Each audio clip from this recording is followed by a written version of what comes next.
Sebuah rumah mewah di kawasan Kemang, Jakarta Selatan beralih surat kepemilikan lewat modus menurunkan daya listrik oleh mafia tanah. Terduga mafia tanah yaitu Santoso Halim juga merupakan pengemplang utang ratusan miliar rupiah.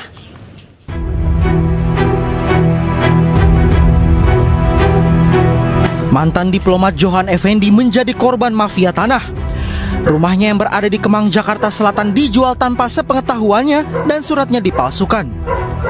Awalnya pada tahun 2016, pria bernama Husin Ali Muhammad menyewa rumah milik Johan Effendi. Lalu dengan modus ingin menurunkan daya listrik, Husin meminjam sertifikat hak milik rumah korban. Untuk meyakinkan korban, Husin bahkan membawa petugas PLN Gadungan. Ya, dipinjam lagi aslinya dengan alasan bahwa petugas PLN harus melihat aslinya. Harus melihat. Untuk menurunkan itu katanya salah satu prosedurnya harus melihat aslinya.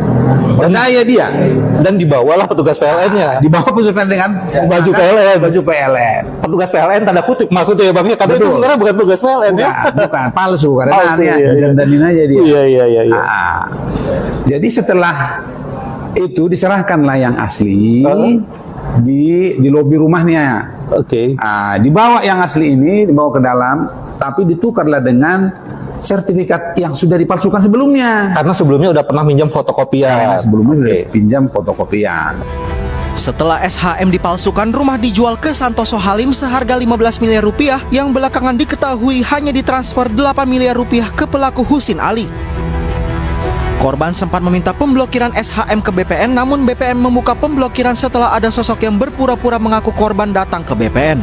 Dicabutlah blokir itu, jadi tanpa melalui sesuai prosedur, mestinya harus dikonfirmasi kepada Johan Effendi Yang asli yang melakukan pemblokiran. Tapi hal itu tidak dilakukan.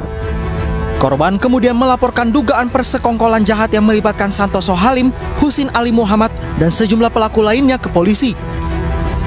Pelaku Husin Ali divonis 5 tahun karena terbukti memalsukan surat, sementara Santoso Halim masih diproses hukum. Namun, dalam kasus mafia tanah lainnya, Santoso divonis 3 tahun penjara. Hingga kini Santoso tidak diketahui keberadaannya. Bahkan ketika diminta klarifikasi terkait dugaan keterlibatan kasus mafia tanah, Santoso tidak merespon. Tim Liputan iNews melaporkan.